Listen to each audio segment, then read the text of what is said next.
And we are not the only ones vulnerable to the heat. A weather warning for humans is posted right now on the Brownsville Zoo's website.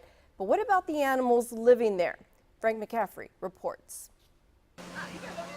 Cynthia Cardenas loves taking her 3 children out to the Gladys Porter Zoo.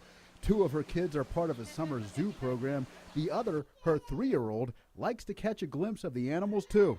I just come to drop them off and then I bring her just for a while. So the reason we She says she's always making sure her children don't get overheated or become dehydrated in these scorching July temperatures. She's noticed her children are actually more concerned about the well-being of the animals when it's hot.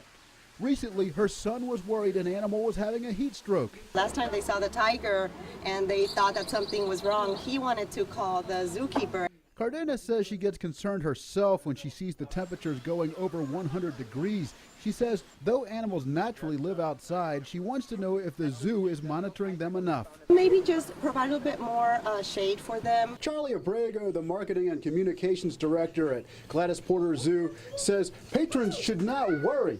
The zoo takes precautions to keep these animals from overheating. He says zookeepers are always around looking for signs an animal is suffering too much. We year-round have maybe different exhibits or areas that maybe the public can't see. Good example, the gorillas. They have an outdoor exhibit full of water in their moat, and they also have a temperature-controlled inside exhibit. So if they exhibit any behaviors that kind of seem that they are getting a little overheated or too cold, and during the winter time, we have a secondary exhibit for them.